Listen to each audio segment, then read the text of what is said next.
Okay, hey guys. I'm making this video, and I thought it might just be a little more interesting to watch instead of just me staring at the screen with a microphone in my hand. I just lined my beard up basically. Anyway, it doesn't matter. Um, so, uh, I went to my first Orthodox service Sunday, and for a little background on, me and what I believe and who I am. My name's Trey. I'm 31. Um, I am from Flint, Michigan. Uh, Not born, but raised. Born in Indiana. None of this matters. I grew up Pentecostal, Assemblies of God, non-denominational. You walk in, it could be a Starbucks or it could be a church. You can't quite figure it out. Um, uh, yeah, I'm definitely like a student of religion. I like to understand why people believe what they believe and why they believe it. Um, And I like history a lot, if history's to be believed anyway. Shout out Restitutor Orbis. Shout out Lucius Aurelius, whatever his name is. Restitutor Orbis, that's my dog. I'll put his page in the description. But yeah, um, uh, as I get older, I feel myself being drawn towards tradition.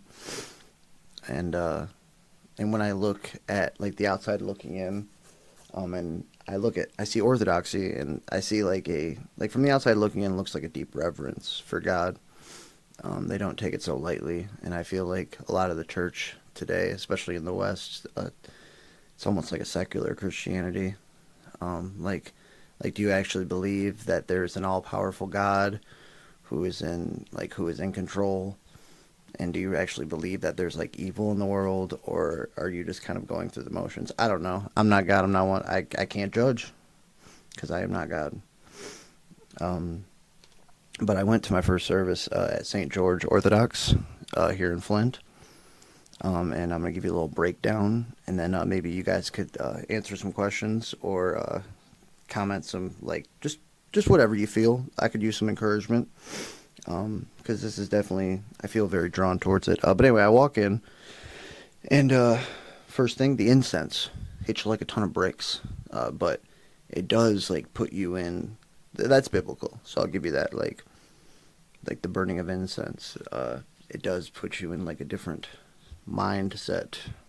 It prepares you for what you're about to experience.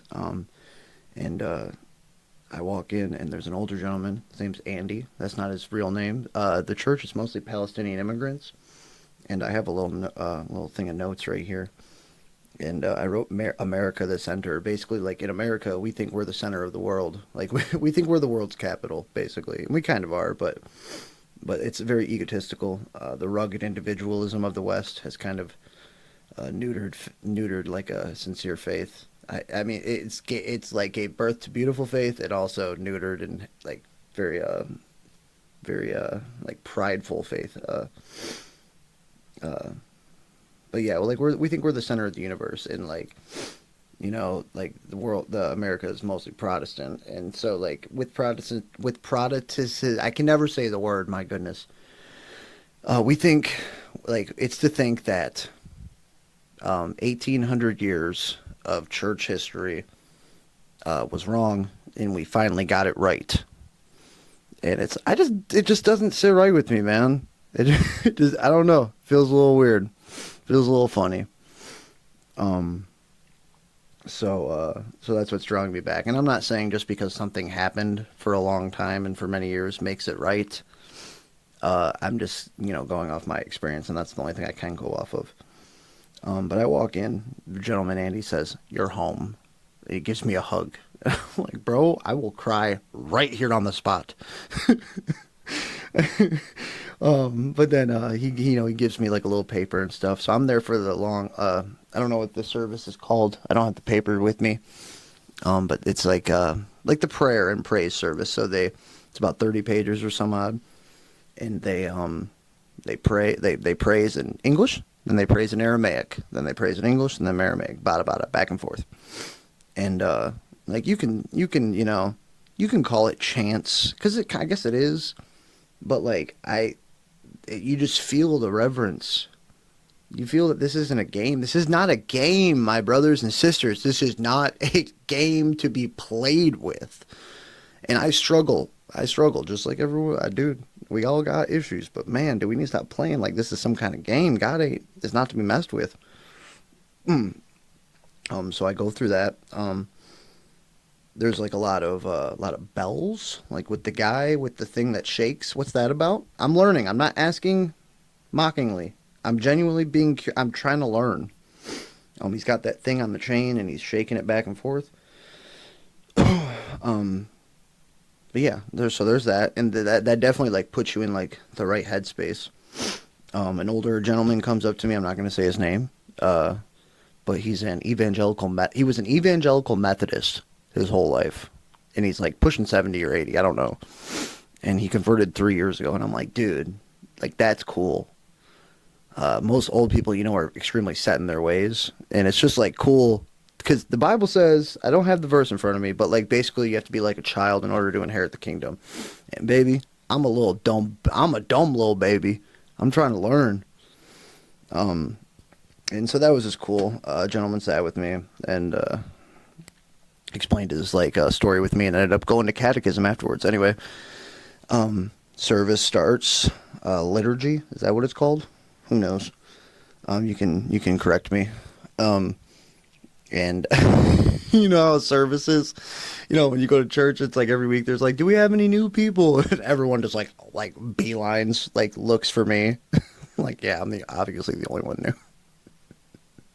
Oh man.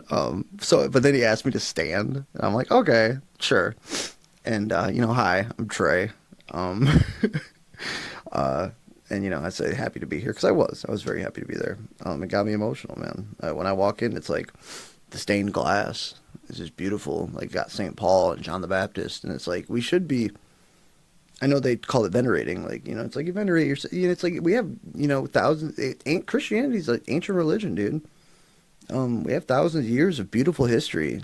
You can say you can look at bad history, whatever. It's all subjective. But yeah, we got thousands of years of beautiful history, and it's like we should celebrate it. I definitely agree with that. Let's see, what else do I got here?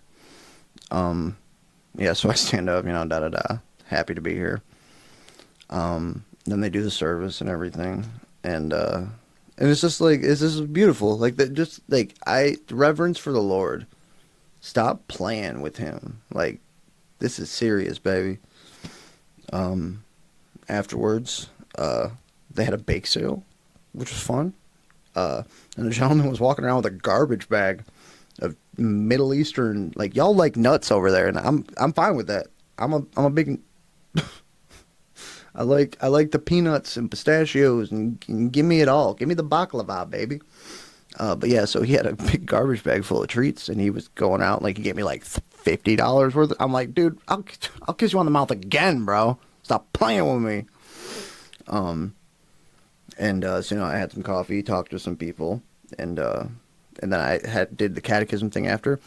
I know there's definitely like a pipeline online of people going back to tradition, but I think we see like the like, how do I say this? We see the consequences of like the schism. You break away from like the body, and now we have all sorts of heresy and this, that, and the third, and whoop-de-woo. Like the church in the West, dude, I think we're missing the mark, dude. So that's what's got me going back to tradition. We're not the center of the world, man. We're not the center of the world here in America. I love America. If we're what it could be, but we're it's too late for that. Anyway, beautiful people, beautiful faith. I'll be going back again. Today's Friday, so I'll be going back Sunday.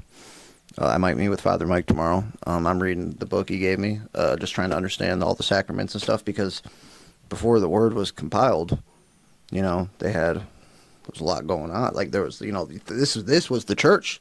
This was the faith. I don't know. God bless, man. I'd appreciate any support or you know, any just any love, any love you can give me, baby. My brothers and sisters, I love you. I'm out of here. Goodbye.